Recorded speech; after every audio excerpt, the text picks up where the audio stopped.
महाराष्ट्रामध्ये राज ठाकरे आणि उद्धव ठाकरे या दोन भावांच्या पक्षांची राजकीय युती कधी होणार यावरून चर्चा सुरू आहे। तर दुसरीकडे महानगरपालिका, जिल्हा परिषदा आणि नगरपंचायतीच्या म्हणजे स्थानिक स्वराज्य संस्थांच्या निवडणुका कधी होणार याबद्दल सुद्धा तर्कवितर्क लावले जात आहेत। या निवडणुकीसाठी जे इच्छुक उमेदवार आहेत त्यांच्यामध्ये सुद्धा चलबिचल असल्याचं पाहायला मिळत आहे। दुसरीकडे एकनाथ शिंदे यांच्या ज्या पद्धतीने दिल्ली वाऱ्या वाढलेल्या आहेत त्यामुळे सुद्धा महायुतीमध्ये सगळं आलबेल सुरू आहे का असा प्रश्न सुद्धा उपस्थित केला जातोय। पण या सगळ्या पार्श्वभूमीवरती मुख्यमंत्री देवेंद्र फडणवीस यांनी 13 ऑगस्टला CNN न्यूज 18 या वृत्तवाहिनीला एक मुलाखत दिलेली आहे आणि या मुलाखतीमध्ये त्यांनी या सगळ्या प्रश्नांवरती दिलखुलास उत्तर दिले आणि त्याचे काही राजकीय अर्थ सुद्धा काढले जात आहेत। ठाकरे बंधूंच्या एकत्र येण्यावर, महायुतीतल्या संघर्षावर आणि सगळ्यात महत्त्वाचं म्हणजे पालिका निवडणूक कधी होणार याबद्दल मुख्यमंत्र्यांनी डेडलाईन सुद्धा जाहीर केलेली आहे। म्हणजे त्यांनी महिना सुद्धा सांगितलेला आहे। या सगळ्या प्रश्नांची उत्तरं फडणवीसांच्या नेमका त्यांच्या वक्तव्याचे नेमके राजकीय अर्थ काय आहेत हेच आपल्याला या व्हिडिओच्या माध्यमातून समजून घ्यायचं आहे। तर पहिलं स्टेटमेंट देवेंद्र फडणवीस यांचं पालिका निवडणुकांचं, ज्या वेळेला त्यांना महानगरपालिकांच्या निवडणुका कधी होणार त्याच्या मागचं नेमकं राजकारण काय याबद्दल विचारण्यात आलं तर त्यावेळेला देवेंद्र फडणवीस म्हणाले की निवडणुका घेणं ही राज्य सरकारची नाही तर निवडणूक आयोगाची जबाबदारी आहे। सुप्रीम कोर्टाने आम्हाला नाही तर त्यांना निर्देश दिलेले आहेत। आयोगाने प्रक्रिया सुरू केली, ती संपल्यानंतर मतदार याद्या जारी करण्यात येतील। निवडणूक आयोगाने घेतलेल्या पत्रकार परिषदेत स्थानिक स्वराज्य संस्थांच्या सगळ्या निवडणुका एकत्र घेता येणार नाहीत।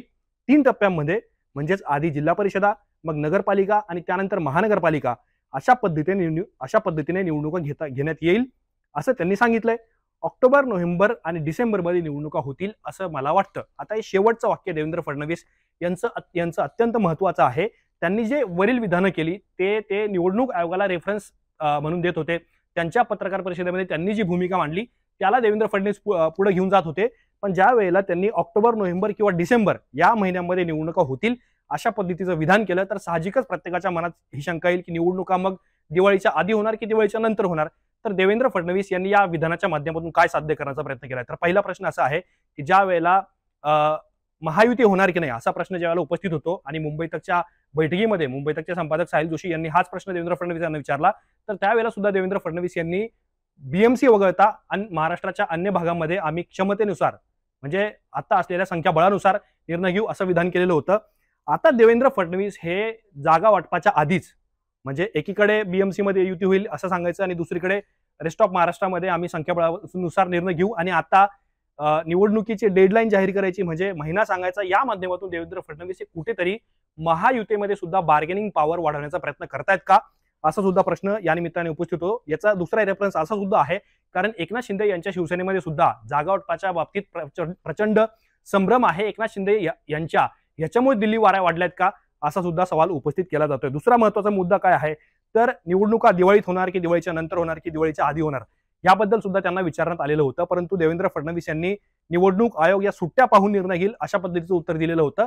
त्यामुळे भाजप आणि महायुतीचे कार्यकर्ते म्हणजे प्रामुख्याने आपण याचं जर बघितलं तर भाजपचेच कार्यकर्ते हे निवडणुकीच्या तयारीला लागलेले आहेत। चंद्रशेखर बावनकुळे असतील किंवा रवींद्र चव्हाण असतील यांनी संघटनेमध्ये तशा पद्धतीची निर्देश दिलेले आहेत का हे सुद्धा पाहणं अत्यंत महत्त्वाचं ठरेल। दुसरा महत्त्वाचा मुद्दा काय आहे, महायुतीमध्ये संघर्ष सुरू आहे का, एकनाथ शिंदे हे नाराज आहेत का, महायुतीमध्ये पालकमंत्री पद असेल किंवा निधी वाटपाचा मुद्दा असेल किंवा मंत्र्यांवर झालेले आरोप असतील यावरून एकनाथ शिंदे आणि देवेंद्र फडणवीस यांच्यामध्ये संघर्ष सुरू आहे का असा प्रश्न ज्यावेळेला त्यांना विचारण्यात आला तर त्यावेळेला देवेंद्र फडणवीस यांनी काय म्हटलं तर ते म्हणतात महायुतीमध्ये इल्युजन किंवा कन्फ्युजन असं काही नाहीये। एकनाथ शिंदेसोबत मी दिवसातून 2दा चर्चा करतो, आजही त्यांच्यासोबत चर्चा करूनच मी इथे आलोय, त्यावर तुम्ही चिंता करू नका। पालकमंत्री पदावरून कुठलाही आमच्यामध्ये वाद नाहीये। 2 जागांवर निर्णय होणं बाकी आहे म्हणजे ते रायगड आणि नाशिक या 2 जिल्ह्यांच्या पालकमंत्री पदाचा उल्लेख करतायत। 2 जागांवर निर्णय होणं बाकी आहे, यावर आम्ही चर्चा करून निर्णय घेण्याचं ठरवलंय। गोष्टी अजून कुठे अडल्यात क्वेश्चन मार्क, निर्णय घेतला जाईल। ज्या ठिकाणी जे निर्णय घ्यायचे ते आम्ही घेतो। आगामी काळात महायुती म्हणूनच आम्ही लढणार आहोत। क्षमतेनुसार जागा वाटपाचं सूत्र ठरवलं जाईल। आता देवेंद्र फडणवीसांच्या महायुतीमधल्या संघर्षाबद्दल किंवा एकनाथ शिंदे यांच्यासोबत जी त्यांची ट्युनिंग आहे त्याच्याबद्दल त्यांनी जे उत्तर दिलंय त्यामध्ये एक वाक्य प्रचंड महत्त्वाचं आहे। ते काय आहे तर अजून कुठे गोष्टी अडल्यात निर्णय घेतला जाईल। म्हणजे त्यांचं म्हणणं काय आहे की रायगड आणि नाशिक या 2 जिल्ह्यांच्या पालकमंत्री पदाबद्दल अजून कुठे गोष्टी अडकल्या आहेत का किंवा अडल्या आहेत का असं ते म्हणू पाहत आहेत। म्हणजे त्यांच्या भाई या 2 जिल्ह्यांमध्ये सगळं काही सुरळीत सुरू आहे। आदिती तटकरे ज्या बालविकास मंत्री आहे, महिला बालविकास मंत्री, त्यांना ध्वजारोहणासाठी रायगडमध्ये संधी देण्यात आली। छगन भुजबळ यांचा विरोध असताना सुद्धा नाशिकमध्ये गिरीश महाजन यांनी ध्वजारोहण केलं, तिकडे गोगावलेंचा तटकरेंना विरोध होता। तरी सुद्धा देवेंद्र फडणवीस हे सांगू पाहतायत की अजून गोष्टी अडलेल्या नाहीयेत, आता सध्या सगळं काही सुरळीत आहे असं त्यांच्या बोलण्याचा अर्थ आहे. पण त्यांच्या ह्या स्टेटमेंटचा नेमका राजकीय अर्थ काय, की ते एकनाथ शिंदेसोबत ज्या चर्चा आहेत त्यांच्या वादाच्या, संघर्षाच्या किंवा सुप्त संघर्षा किंवा अजून एक प्रकारे मतभेदाच्या, त्या सगळ्या चर्चा देवेंद्र फडणवीस हे फेटाळून लावतात. आणि सगळ्यात महत्त्वाचा मुद्दा काय, की देवेंद्र फडणवीस हे नाशिक आणि रायगडच्या पालकमंत्री पदाबद्दल सध्या निर्णय घेण्यास कुठल्याही स्थितीमध्ये अनुकूल नाहीयेत, कारण त्यांना हा विषय त्यांना असं वाटतंय की सध्याच्या घडीला खूप गोष्टी अजून अडलेल्या नाहीयेत. आणि तिसरा महत्त्वाचा मुद्दा काय आहे, जर मग देवेंद्र फडणवीसांची अशी भूमिका असेल तर महाराष्ट्राच्या राजकारणामध्ये म्हणजे पालिका निवडणुकीच्या पूर्वी किंवा नंतरपर्यंत सुद्धा नाशिक आणि रायगड या दोन जिल्ह्यांचा पालकमंत्री पदाचा तिढा हा रेंगाळत जाऊ शकतो, तशी शक्यता देवेंद्र फडणवीस यांच्या वक्तव्यातून दिसते. तिसरा महत्त्वाचा मुद्दा त्यांनी काय केला, देवेंद्र फडणवीस यांनी सरळ सरळ उद्धव ठाकरे यांना पुन्हा एकदा टार्गेटवर घेतलेला आहे. विषय काय होता, तर विषय होता मराठी आणि हिंदी या भाषांचा वाद, महाराष्ट्रामध्ये हिंदीची सक्ती. आता सगळ्यांना माहिती आहे महाराष्ट्रामध्ये ज्या वेळेला सरकारने हिंदीची सक्ती केली त्यावेळेला उद्धव ठाकरे यांच्यापेक्षा राज ठाकरे यांनी प्रचंड आक्रमक भूमिका घेतलेली होती. पण ज्या वेळेला या मुलाखतीमध्ये त्यांना हिंदी विरुद्ध मराठी या वादावरती प्रश्न विचारण्यात आला त्यावेळेला त्यांनी काय सांगितलं, तर अनेकदा लोक गजनीसारखा व्यवहार करतात, ते म्हणजे कंसात ठाकरे बंधू पॉलिटिकल गजनी आहेत. महाराष्ट्रामध्ये मराठी अनिवार्य आहे, सोबत व्यवहारासाठी इंग्रजी शिकवली जाते. आता हिंदी शिकवली जाण्याचा निर्णय होता, एवढाच निर्णय होता. मी त्यांना गजनी का म्हणतोय, उद्धव ठाकरे यांचं सरकार असताना नवीन शिक्षण प्रणाली आली, त्यांच्याच काळात समिती बसवली गेली, हिंदी सक्तीचा निर्णय त्यांच्याच काळात झाला, कॅबिनेटमध्ये त्या निर्णयाला मान्यता देण्यात आली. आता निवडणूक समोर आली तर ते पलटले, गजनी बनले, हे आता ते विसरून गेलेत. आता देवेंद्र फडणवीस यांनी मराठी हिंदी वादावरून सरळ सरळ उद्धव ठाकरे यांना लक्ष केलेलं आहे. पण जो वाद सुरू आहे किंवा मराठी विरुद्ध हिंदी ज्या पद्धतीने महाराष्ट्रामध्ये राजकारण झालं त्याला कुठेतरी उद्धव ठाकरे हेच जबाबदार आहे असं सांगण्याचा प्रयत्न हे देवेंद्र फडणवीस करतायत.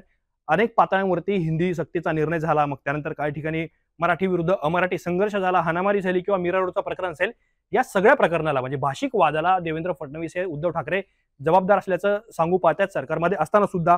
दुसरा महत्त्वाचा मुद्दा, त्यांनी उद्धव ठाकरेंचा उल्लेख हा पॉलिटिकल गजनी केलेला आहे. राजकारणामध्ये अशी संज्ञा किंवा अशा नावाचा उल्लेख करणं हे फार वेगळ्या पद्धतीने बघितलं जातं, कारण पॉलिटिकल गजनी म्हणजे राजकीय दृष्ट्या तुम्ही गजनी आहात, तुम्ही गोष्टी विसरून जातात असं देवेंद्र फडणवीस हे सांगू पाहतायत. आणि सगळ्यात महत्त्वाचा मुद्दा काय आहे, राज ठाकरे यांच्यावरती थेट टीका करणं परत एकदा देवेंद्र फडणवीस यांनी टाळलेलं आहे, कारण राज ठाकरे तेच व्यक्ती आहेत जे मराठीच्या मुद्द्यावरती सातत्याने सरकारला विरोध करत होते. शिक्षण मंत्री दादा भुसे त्यांच्या घरी गेलेले होते, त्यांनी काही त्यामध्ये बदल करण्याची तयारी सुद्धा दर्शवलेली होती.